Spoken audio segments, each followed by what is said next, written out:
7월 11일 주일 새벽예배 본문의 말씀은 다니엘서 11장 20절로 35절까지 말씀이 되겠습니다. 다니엘서 11장 20절로 35절까지 말씀을 통해서 주일 아침에 주시는 하나님의 은혜를 함께 나누도록 하겠습니다. 자, 어제도 제가 말씀드린 대로 다니엘서의 이 11장의 내용은 북쪽 예루살렘을 중심으로 남쪽, 북쪽은 셀류쿠스 왕조가 장악했었고 시리아를 중심으로, 남쪽은 애굽 이집트를 중심으로 톨레미 왕조가 통치를 하던 그런 상황이었단 말이에요. 근데 이 북쪽과 남쪽이 계속 전쟁을 해. 그 가운데 끼인 이 예루살렘이, 이 이스라엘이 어려움을 좀 당합니다. 그런 내용을 예언한 말씀이고, 이 예언은 역사 속에서 그대로 성취가 되게 됩니다.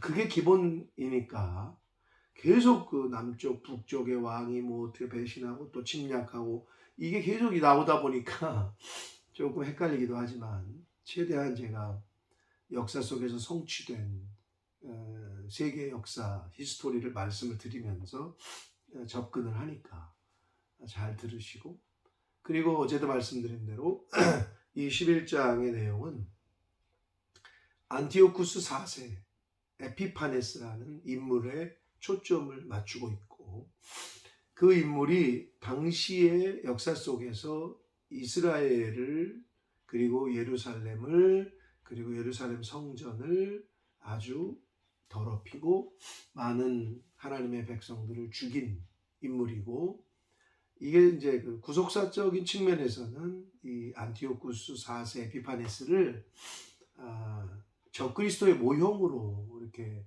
이제 보고 있기 때문에, 그래서 그 안티오쿠스 4세 에피파네스에게 이 11장이 이제 초점을 맞춰서 이야기를 합니다. 자, 그렇게 머리에 인식을 하시고 이제 오늘 말씀을 또 한 절씩 보시도록 하겠습니다. 20절입니다. 그 왕위를 이을 자가 압제자를 그 나라의 아름다운 곳으로 두루 다니게 할 것이나, 아름다운 곳은 예루살렘을 말하고, 압제자는 그 조세관, 그 돈, 세금, 로마에 바칠 그런 세금 걷는 사람들을 말해요. 그러니까 이 안티오쿠스 에피파네스가 로마를 뒤에 등에 업고, 그리고 그쪽 팔레스타인 지방을 이제 통치하게 되는 거거든요. 셀류커스 왕으로 이제 아버지가 패하고 로마에 패하고 그 볼모로 잡혀간 신세가 됐는데, 이 안티오쿠스 4세 에피파네스가 아주 간교해요. 아주 수단이 능하고 거짓말을 잘해. 그래서 로마에 이걸 잘해서 복귀를 하게 되고, 그리고 결국에는 셀루쿠스의 8번째 왕으로 등극을 하게 됩니다. 역사 가운데. 그런 인물이거든요. 자, 그래서 이제 힘을 키워서 이제 이 북쪽 왕이 된 안티오쿠스 4세가 남쪽을 계속 침략을 해요. 애굽을, 이집트를 이제 차지하려고. 그래서 남쪽과 계속 전쟁을 하는 사이에 이스라엘이 여러 가지로 이제 어려움을 당하고 피해를 보는 그러한 예언이 이제 기록이 되어져 있습니다. 자,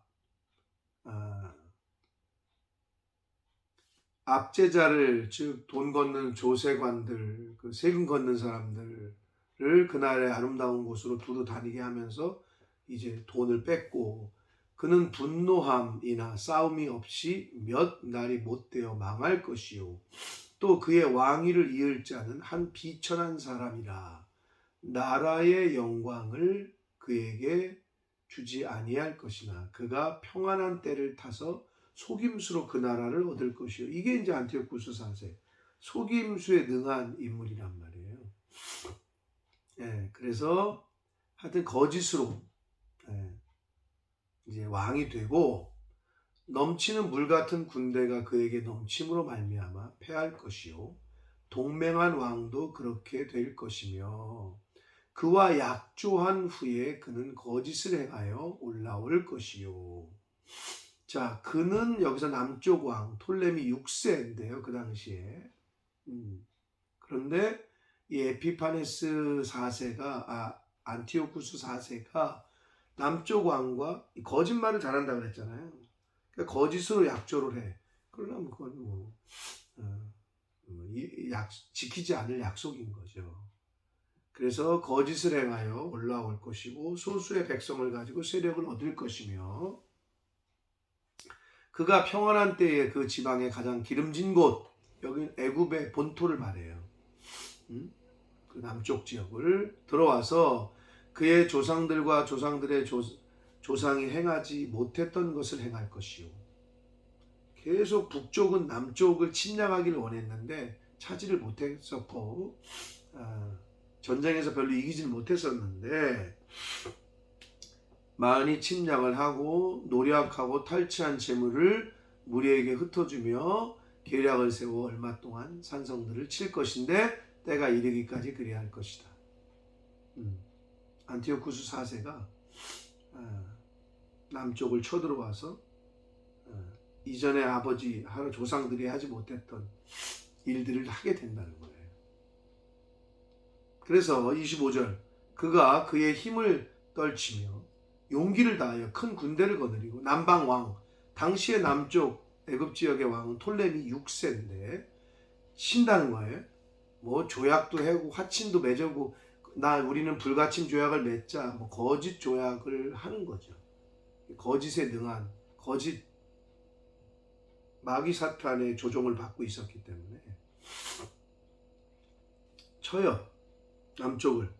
남방 왕도 심히 크고 강한 군대를 거느리고 맞서 싸우나 능히 당하지 못하리니 이는 그들이 계략을 세워 그들을 치니라 라고 이야기합니다. 이렇게 예언을 합니다. 그러니까 이 안티오쿠스 4세가 로마의 볼모로 잡혀가 있었잖아요. 근데 얼마나 이 거짓에 능하냐면 다른 사람 즉 이제 역사의 기록에 보면 셀류쿠스 4세의 장자인 데메트리우스라는 그 어떻게 보면 친척이죠. 그 사람을 자기 대신에 볼모로 로마로 데리고 와서 거기 앉혀놓고 자신은 이제 로마에서 나가서 아테네에 있었어요. 이때에 셀류쿠스 4세가 독살을 당해.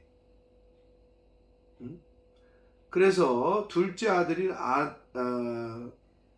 안테오쿠스라는 그 사람이 나이가 어린데 이게 안티오쿠스 4세의 조카야. 아무튼 조카가 나이가 어린데 왕위에 있으니 걔를 좀 돌봐줘야 된다라는 이름으로 명목으로 복귀를 하거든요. 셀류쿠스 시리아로. 근데 가만히 있겠어요? 부활을 시켜서 조카를 암살을 시켜요. 그런데 그 암살의 명령을 내렸던, 그래서 자기의 명령을 수행했던 그 부하도 죽여요. 그리고 나서 본인이 다 정리하고 셀류쿠스 왕조의 8번째 왕으로 등극을 합니다. 이런 인물이야. 그러니까 얼마나 이 거짓에 능하고 술수에 능한지. 그래서 한 왕이 되고 나서 남쪽 왕과 화친을 맺자. 뭐 이렇게 했는데 그것도 다 깨고 이 전쟁을 남쪽을 칠 거라는 그런 예언의 말씀입니다. 자, 26절 봅니다. 그의 음식을 먹는 자들이 그를 멸하리니 그의 군대가 흩어질 것이요 많은 사람이 엎드려서 죽으리. 여기 26절은요 무슨 말이냐면 그냥 읽기에는 어려운데 역사 속에서 어떻게 됐냐면 안티오쿠스 4세 에피파네스가 남쪽인 톨레스 6세를 치잖아요. 그러자 남쪽도 대항을 했는데 남쪽에 내분이 일어나요. 그래서 이 톨레미 6세의 신하들이 내분이 일어나고 역모가 일어나요. 그래가지고 그의 음식을 먹는 자, 그의 신하들이 그를 배신했다는 얘기가 바로 26절의 말씀이 되겠습니다. 자, 그리고 27절은 이 두 왕, 안티오쿠스 4세 에피파네스와 톨레미 6세가 마음에 서로 해하고자 하여 한 밥상에 앉았을 때에 서로 화친하자고 해놓고 서로 딴 마음이 있는 거예요. 저걸 어떻게 죽이지, 저걸 어떻게 죽이지. 거짓말을 할 것이라. 거짓으로 화친한다는 거죠. 일이 형통하지 못하리니 이는 아직 때가 이르지 아니하였으므로 그 일이 이루어지지 아니할 것. 자, 성경에 보면 이제 여기 이 예언의 말씀 11장을 계속 보면 되어질 일들에 대한 예언을 하시는데 아직 때가 이르지 않았다. 때가 이르기까지 이런 표현들이 나와요.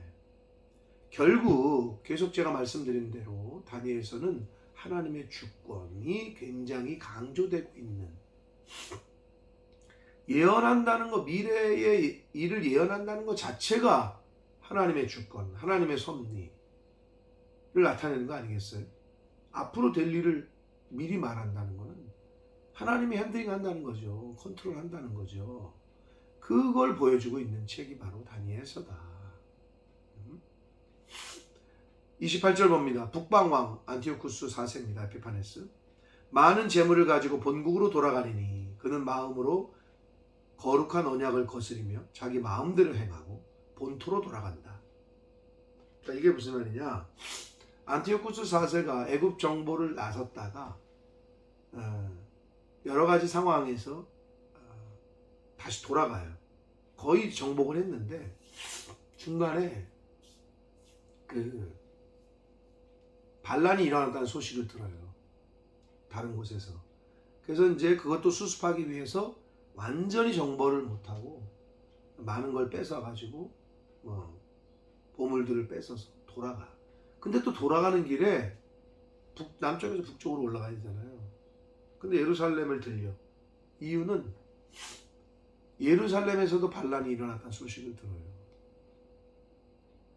그래서 그거를 수습한다는 명목으로 수만 명을 쳐 죽여요.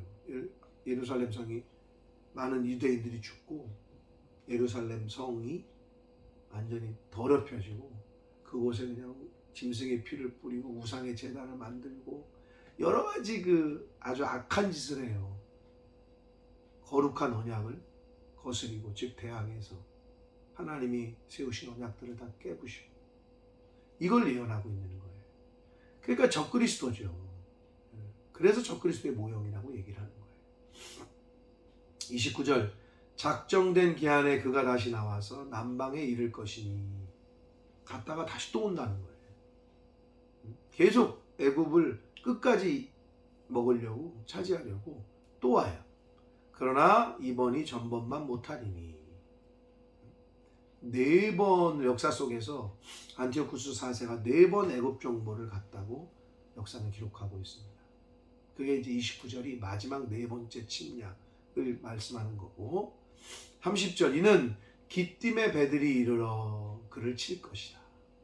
기띔이라는 지역은요, 오늘날의 사이프러스에 해당하는 지역이고, 사도행전의 표현을 빌리면 구브로 섬을 말합니다. 거기에 기띔의 배들, 즉 로마의 배들이 안티오쿠스 4세를 칩니다. 그가 그래서 거기서 낙심하고 돌아가요. 돌아가면서 맺은 거룩한 언약에 분노하였고, 자기 땅에 돌아가서는 맺은 거룩한 언약을 배반하는 자들을 살필 것이다. 자, 이 말은 뭐냐면요, 거룩한 언약의 분노, 즉 이스라엘 백성들에게 분노했다는 거고요. 그 거룩한 언약을 배반하는 자들은 누구냐면요, 안티오쿠스 4세의 그 칼날에 위협을 느끼고 목숨을 부지하기 위해서 하나님을 배신한 사람들, 그들을, 그 배반하는 자들을 보살핀다는 거예요. 재물도 주고 명예도 주고 이러면서 그들을 보살필 거고, 군대는 그의 편에 서서 성소 곧 거룩한 곳을 더럽히고, 이제 구체적으로 나옵니다. 매일 드리는 제사를 폐하고 멸망하게 하는 가증한 것을, 우상의 신상을 하나님의, 한마디로 교회 제단에 세운다는 거죠. 이래서 이제 이 안티오쿠스 4세 에피파네스를 적그리스도의 모형이라고 이야기를 하는 겁니다.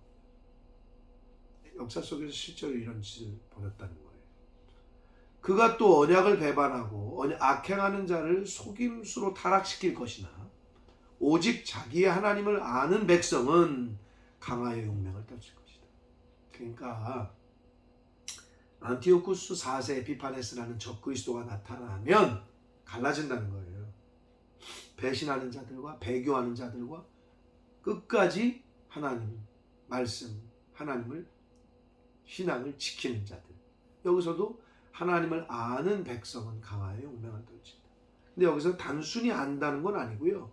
이게 히브리어로 야다라는 말인데, 인격적으로 아주 친밀하게 인격적으로 받아들이는 사람, 한마디로 쉽게 말하면 진짜 믿은 사람, 그 믿음을, 진짜 믿은 사람들은 그 믿음을 지키기 위해서 강하여 용맹을 떨칠 것이고, 33절 백성 중에 지혜로운 자들이 많은 사람을 가르칠 것이다.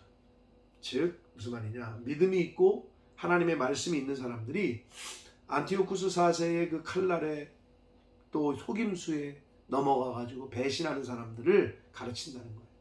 그러면 안 된다, 정신 똑바로 차려라, 지켜야 된다, 믿음을 지켜야 된다, 이렇게 가르치는 사람들이 있을 건데, 그들이 칼날과 칼에 죽고 불꽃과 화형을 시키고 불태워버리고 사로잡아 감옥에 가두고 약탈을 당하여 여러 날 동안 몰락하리라. 하나님의 말씀을 전하고 시대에 대하여 진리를 선포하는 자들을 이렇게 환난을 당하고 억압을 당한다 라고 지금 말씀을 해주시고 있습니다. 이거는 이때도 성취가 됐지만 오늘날에도 마찬가지입니다. 앞으로 일어날 적그리스도, 배신하는 사람들이 있을 것이고 목숨을 바쳐서 순교하는 이들이 있을 것이고, 그러니까 우리가 잘 준비해야 된다. 믿음으로 지금 잘 준비해 놓지 않으면 그때가 되면, 그러니까 시험을 보는 학생이 시험 보기 전에 잘 준비를 해야 시험을 잘 보듯이 통과가 되듯이 똑같습니다. 미리 말씀해 주시고 있는 거라고 보시면 되는 거예요.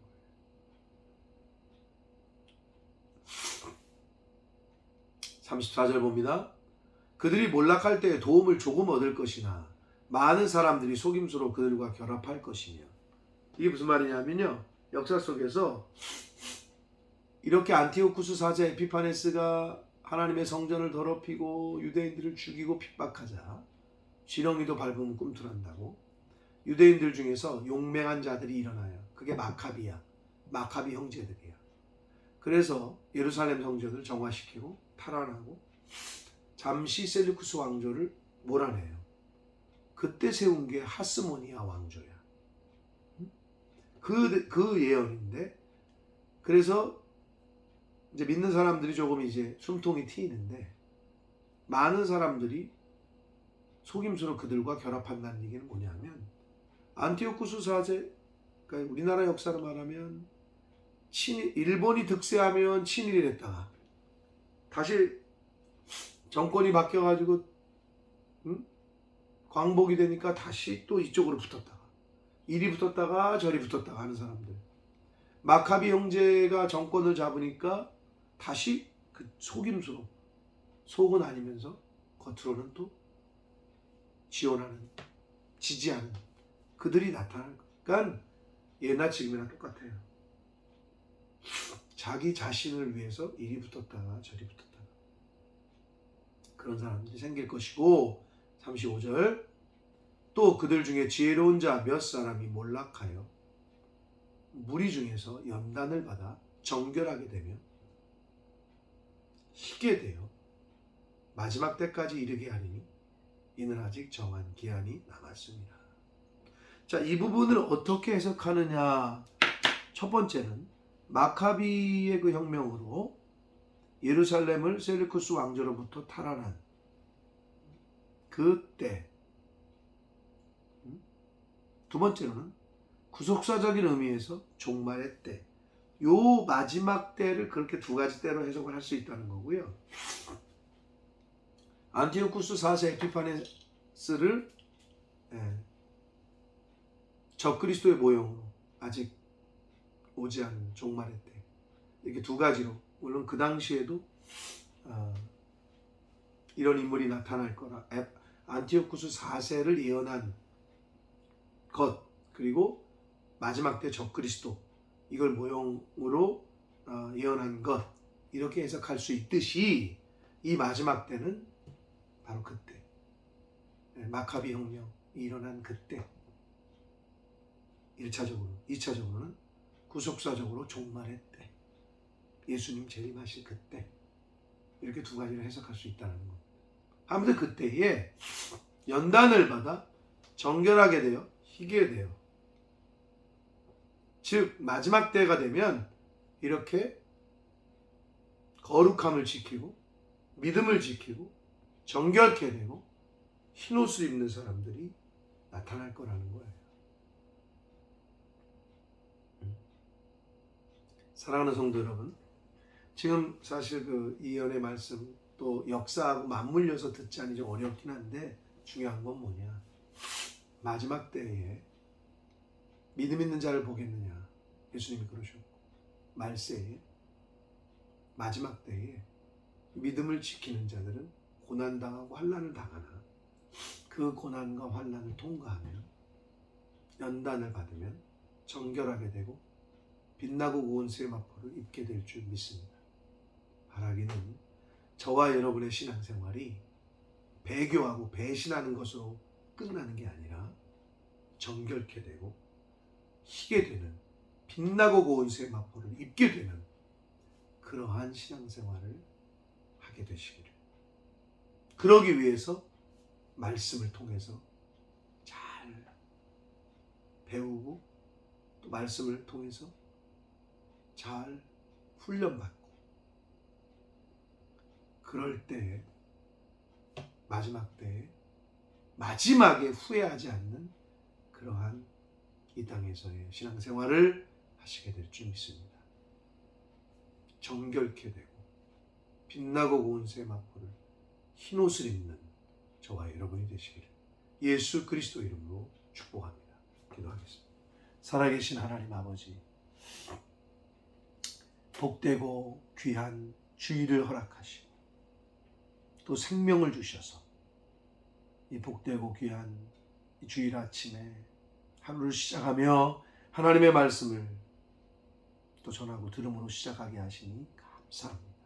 아버지 하나님, 오늘 주신 말씀 가슴에 새기되 마지막 때에 말세지말에 빛나고 고운 세마포를 입는, 흰옷을 입는, 정결케 되는 저희들의 신앙생활이 되도록 말씀을 통해 믿음을 키우고 믿음을 잘, 큰 믿음, 변함없는 단단한 믿음을 잘 만들어가는 저희들 모두가 되도록 주님 은혜 내려 주옵소서. 예수 그리스도 이름으로 축복하며 기도 올리옵나이다.